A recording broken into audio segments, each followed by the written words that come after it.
Hello friends, कैसे हैं आप? How are you. आज की क्लास में हम प्रीपोजिशन टॉपिक आपके सामने डिस्कस करने जा रहे हैं। It's very important, really the topic is so important कि कंपटीशन लेवल पर तो एक लाइन ऐसी नहीं आती है, टेक्सचुअल ग्रामर में भी एक लाइन ऐसी नहीं आती जहाँ पर प्रीपोजिशन का इम्पोर्टेंस ना हो। और आज हर स्टूडेंट्स को बेसिकली सबसे पहला टॉपिक प्रीपोजिशन के बारे में स्टडी करना चाहिए, जो कि बहुत ही बेहद इंपॉर्टेंट है। सी देखिए, आपके लिए मैं पहले से ये चार्ट बना के रखा हुआ हूँ ताकि इजीली आप इसे कॉपी कर सकते हैं, इसका स्क्रीनशॉट ले सकते हैं। देखिए, इन प्रीपोजिशन है और इस इन प्रीपोजिशन का इम्पोर्टेंस आप नोट कर लें।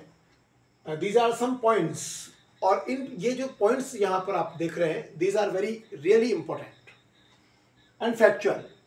इनका यूज आप कवर्ड इनसाइड कंडीशन में करेंगे। ध्यान रहे, अगर कोई चीज कवर्ड है तो आप वहां पर इसका यूज कर सकते हैं। ईयर और मंथ, यानी अगर वर्ष की बात हो रही है, महीने की बात हो रही है, तो आप इनका यूज कर सकते हैं। एंड बिग सिटीज और जो बड़े बड़े शहर होते हैं उनके आगे भी हम इनका यूज कर सकते हैं।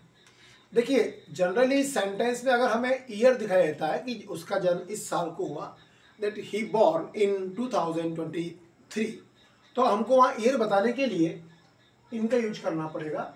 For example, in 2022, in November, this is the example of month, and these concepts are about in, यानी चीज अगर कवर है, कवर इनसाइड कंडीशन में है, तो आप इनका यूज करें।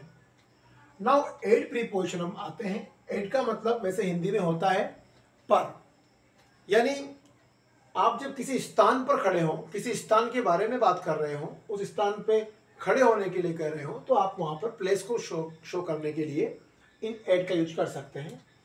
एड का बहुत ही महत्वपूर्ण यूज बताया गया है state of mind and mood पर, यानी अगर स्टेट ऑफ माइंड और मूड को आप बता रहे हैं, कोई व्यक्ति किस मूड पर बैठा हुआ है, उसके मूड को शो करने के लिए आप एड का यूज कर सकते हैं। And add also beneficial to show rate, यानी अगर आप दर बता रहे हैं तो वहां पर भी आप एड का यूज कर सकते हैं। एंड टाइम, अगर आप फिक्स टाइम की बात कर रहे हैं तो आप एड का यूज कर सकते हैं। सी द एग्जाम्पल, बारन इन राजस्थान। आप देख रहे हैं कि राजस्थान स्टेट में 12 एक टाउन है, हमने वहां एड का यूज कर दिया है। बैड मूड, मूड को बताने के लिए हम एड का यूज कर रहे हैं। एंड रेट को बताने के लिए 2 kg इज द रेट, आप एड का यूज कर रहे हैं। And 7 AM is the time, fix time of the watch, तो आप यहां पर एड का यूज कर रहे हैं। Now see on.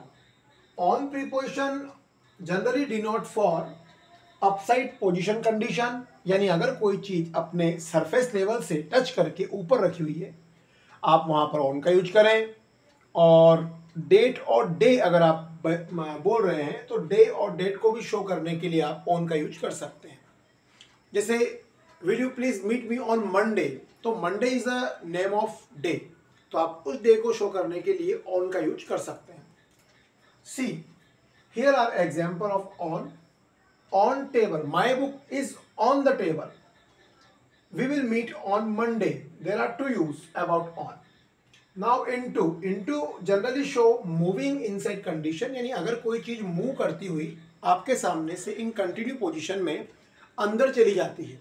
मान लीजिए जैसे किसी मेंढक का किसी तालाब में कूद जाना, या किसी सांप का किसी कमरे में चले जाना, तो वहां पर आपको इन प्रीपोजिशन का यूज करना हो, इनटू का यूज करना होगा, सॉरी। एंड चेंज फॉर्म, यानी अगर कोई मूड चेंज होता है, किसी का रूप चेंज होता है, किसी की बनावट में या उसके आकार में अंतर आता है, तो आप इनटू का यूज कर सकते हो। फॉर एग्जाम्पल, मान लीजिए a frog is jumping into the pond, यानी एक मेंढक तालाब में कूद गया, तो वहां पर आपने देखा कि वो करंट मूविंग कंडीशन थी, इसलिए हमने वहां इनटू का यूज कर दिया। चेंज फॉर्म की बात करें, द सेंट टर्न्ड इनटू या change into a good person या बैड पर्सन, यानी एक बुरा व्यक्ति अच्छा आदमी बन गया या अच्छा आदमी बुरा आदमी बन गया, वहां पर भी आप इनटू का यूज करोगे।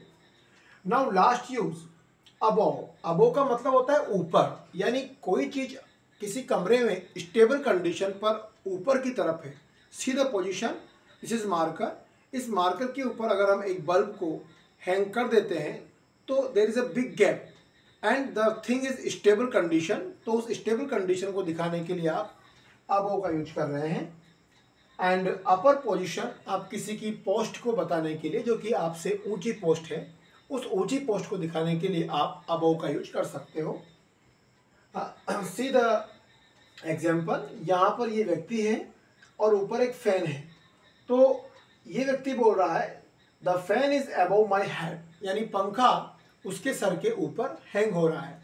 तो ऐसी इंटरेस्टिंग प्रीपोजिशंस को बहुत इजीली हम समझ सकते हैं। These are the factual, these are the fix, और फिक्स प्रीपोजिशन एग्जाम में गलत किसी कंडीशन में नहीं होना चाहिए। Okay, now you can take screenshot and Kota English classes में ईच संडे आप क्लास से जुड़ सकते हैं। मैं हर संडे को वीडियो पोस्ट करता हूं, जो आप जरूर देखें, जो कंपटीशन लेवल पर आपके लिए बहुत उपयोगी है। ओके, बने रहें, थैंक यू।